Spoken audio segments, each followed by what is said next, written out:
आज हम एक ऐसे केस की बात करने वाले हैं जिसने आप कह सकते हैं भारत के पूरे जस्टिस सिस्टम पर से लोगों का भरोसा हिला के रख दिया था।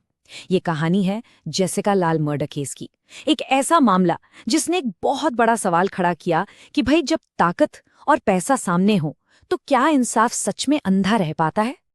जरा सोच कर देखिए, एक हाई प्रोफाइल पार्टी चल रही है, सबके सामने सबके बीच एक कत्ल होता है, एक नहीं दो नहीं दर्जनों गवाह हैं, फिर भी मुजरिम छूट जाता है, बरी हो जाता है। ये कैसे हो सकता है? यही सवाल इस पूरी कहानी का सेंटर है और इसका जवाब यकीन मानिए हमें चौंका देगा। तो चलिए वापस चलते हैं उसी रात में।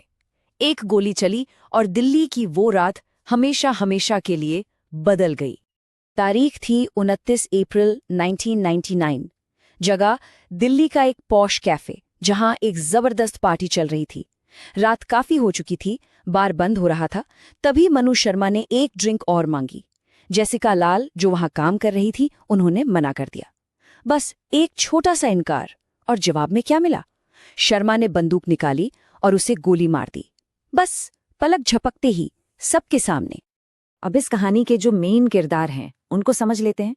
एक तरफ थी विक्टिम जेसिका लाल, दूसरी तरफ था आरोपी मनु शर्मा, एक बहुत ही पावरफुल रसूखदार पॉलिटिशियन का बेटा।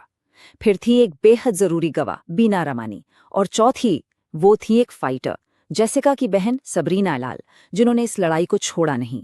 यहीं से पावर का जो खेल है ना, वो साफ दिखने लगता है। तो कत्ल हो गया, आरोपी पकड़ा गया, अब शुरू होती है कानूनी लड़ाई। और हम बात करेंगे पहले दौर की और उस शॉकिंग फैसले की जिसने पूरे सिस्टम की पोल खोलकर रख दी।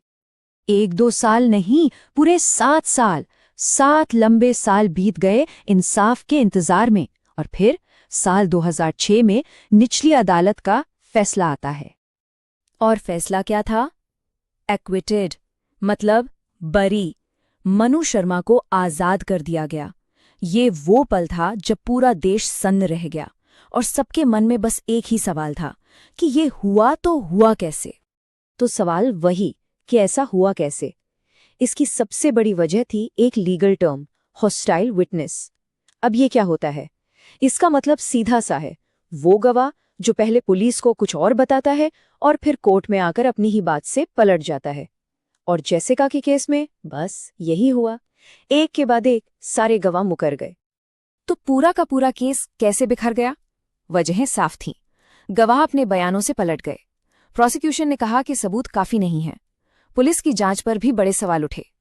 लेकिन इन सब चीजों के पीछे शक सिर्फ एक ही तरफ जा रहा था कि पैसे और पावर ने मिलकर इंसाफ का गला घोट दिया है। लेकिन कहानी यहां खत्म नहीं हुई।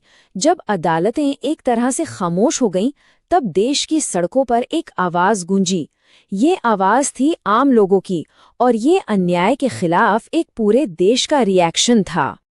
एक अखबार की हेडलाइन जिसने जैसे पूरे देश के गुस्से को शब्द दे दिए। हेडलाइन थी नो वन किल्ड जेसिका, मतलब किसी ने जेसिका को नहीं मारा। ये सिर्फ एक हेडलाइन नहीं थी, ये एक नारा बन गई, एक आंदोलन बन गई। एक सीधा सा सवाल कि अगर किसी ने जेसिका को नहीं मारा तो फिर उसकी मौत कैसे हुई? और यहीं से शुरू हुआ justice for Jessica campaign. Media ने इस मुद्दे को जोर शोर से उठाया।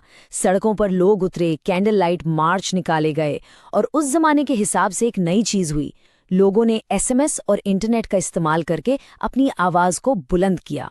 जो लड़ाई एक बहन ने शुरू की थी, वो अब पूरे देश की लड़ाई बन गई थी। लोगों का ये जबरदस्त प्रेशर काम कर गया।